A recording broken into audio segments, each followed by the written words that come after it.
In 1983, at a hospital in New Mexico, a man is admitted with acid burns covering 95% of his body, who is a key suspect in a high-profile murder case. The detective approaches the suspect in his hospital bed, but the man's face and body are so badly disfigured that he cannot speak. The detective leaves a small notepad and a pen on the table beside the bed, telling the man that his identity will be uncovered sooner or later, so he might as well save everyone time by confessing now.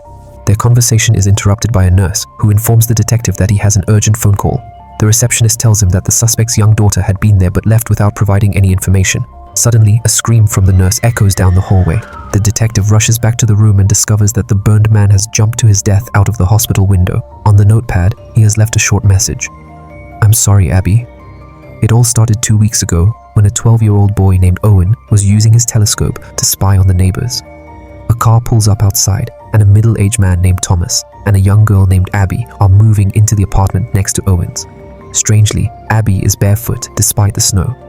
The next morning at school, Owen is relentlessly bullied by Kenny and his friends. The boys corner Owen in the locker room, mocking him for not swimming and calling him little girl. They only stop when Owen wets his pants. That evening, Owen is outside, stabbing a tree with his knife while practicing threats. Abby suddenly appears, still barefoot in the snow. After a brief conversation, she tells him she can't be his friend and leaves.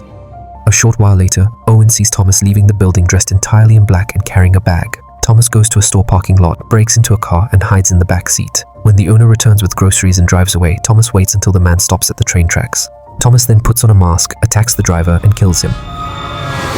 He drags the body into the woods, hangs it from a tree, and slits his throat, letting the blood drain into a jug. After collecting the blood, Thomas grabs the jug and returns to his apartment. The next day at school, a detective and several officers arrive to ask questions, as last night's murder victim was a recent graduate.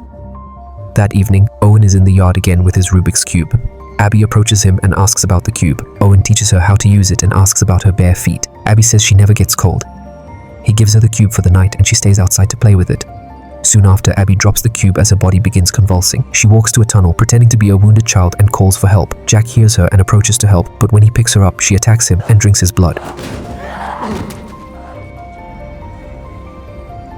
Later that night, Owen hears Thomas through the wall, angrily scolding Abby for making a mess he now has to clean. Thomas then leaves the apartment and finds Jack's body. He disposes of it by pushing it deep underwater in a river with a pole.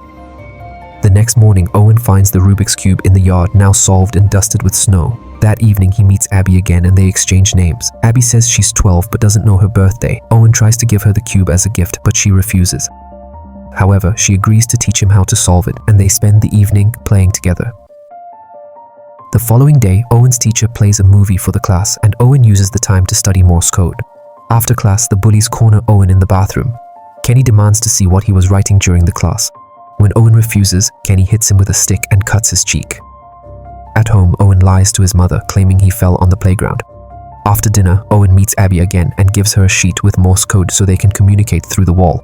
Abby becomes uneasy when she realizes Owen can hear her through the wall. When he asks about her parents, she says her mother is dead but avoids answering about her father by asking about his wound. Owen admits the bullies attacked him and she insists he must fight back and says she will protect him.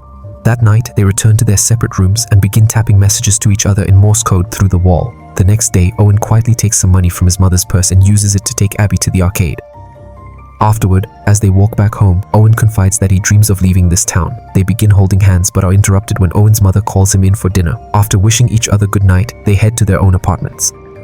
Inside Abby's place, Thomas is preparing to go out again, telling her he has no choice. She gently touches his face to comfort him and he appreciates the gesture, but he still asks her to stop seeing Owen. Thomas then heads out, breaks into a car, and hides in the back seat, waiting for an opportunity to attack. The driver soon picks up a friend who tosses a bag into the back without noticing Thomas. At a gas station, the driver steps out to shop and the friend, now alone, turns to grab his bag and spots Thomas at last. Thomas attacks, and although the man fights back fiercely, Thomas overpowers and kills him. The driver soon realizes something is wrong when Thomas slides into the front seat and starts the engine. The situation worsens when the furious driver hurls a smoothie onto the windshield, blinding Thomas's view.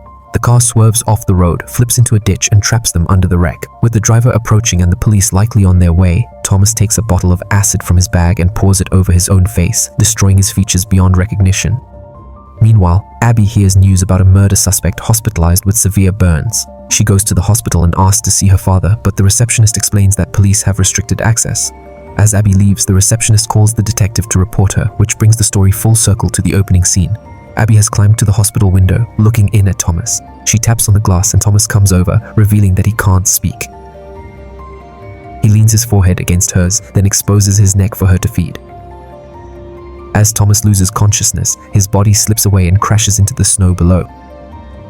Soon after, Abby appears at Owen's window, asking if she can come in. When he says yes, she removes her clothes and slips under the covers beside him. Owen notices how cold she is and asks her to be his girlfriend. Abby refuses at first, saying she's not a girl, but when Owen says it wouldn't matter, she places his hand on her cheek and agrees. By morning, Abby is gone, leaving only a note that says, "I must be gone and live, or stay and die."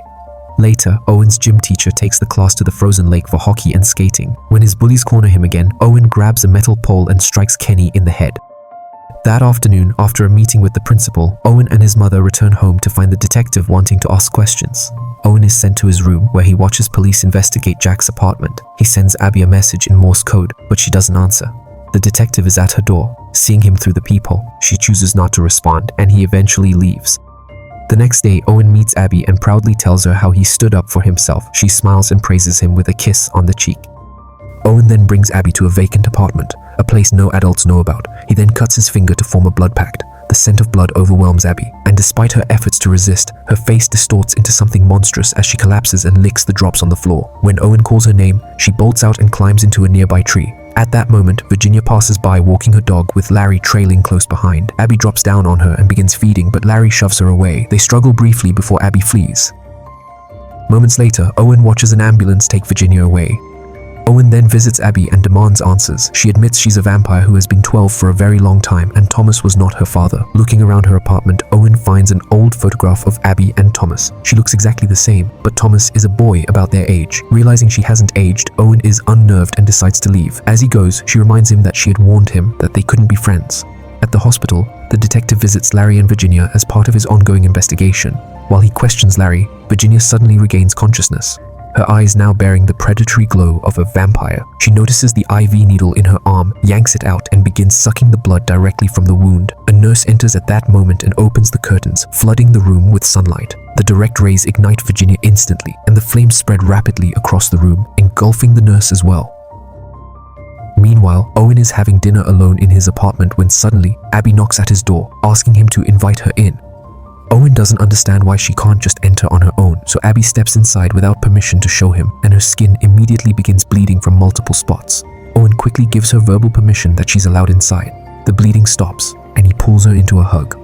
While Abby takes a shower, Owen cleans the floor, throws away her bloody clothes, and plays the music. He tells her she can borrow a dress from his mom's closet, but just then, his mother unexpectedly returns home. The kids scramble to Owen's room, and Abby slips out the window to her own apartment. Later that night, once he's sure his mother is asleep, Owen sneaks over to Abby's place. He spends the night there, falling asleep on the floor. In the morning, he finds a note from her saying she's in the bathroom and that he shouldn't come in. Suddenly, someone knocks. Owen looks through the peephole. It's the detective. Owen steps back, planning to stay quiet, but he accidentally steps on a creaky floorboard, revealing his presence. The detective forces the door open, gun in hand. Owen hides under a table as the man searches the place. He finds wallets belonging to past murder victims, as well as Abby's note, which leads him to the bathroom. Inside, he finds a tub piled high with blankets. He pulls them away, revealing Abby sleeping beneath. Wanting more light, he starts removing the boards from the windows. Sunlight immediately burns Abby's leg, waking her up. In an instant, she lunges at the detective and sinks her teeth into him. The man stretches a hand toward Owen, silently pleading for help, but Owen shuts the door and backs away. When Abby finishes, she steps out and embraces Owen, telling him she has to leave and kisses him on the lips as a final goodbye. The next day during swim class, the teacher steps out when a student calls him to a trash can fire, set deliberately by Kenny and his friends. As soon as the teacher is gone, the four bullies lock the door, clear the pool area, and corner Owen. He tries to escape through the locker room but is caught and dragged back to the pool. Kenny's older brother grabs Owen by the hair and says that if he stays underwater for 3 minutes, he will only get a small cut. But if he fails, he will lose an eye. They then shove him under the water and hold him there. But suddenly, Owen hears glass shattering and frantic screams. Gasping for air, Owen surfaces to find Abby has returned and killed all of the bullies to save him. The following day, Owen is on a train, eating his favorite candy. A large trunk sits in front of him. After showing his ticket to the conductor, he taps on the trunk in Morse code. From inside, Abby taps back.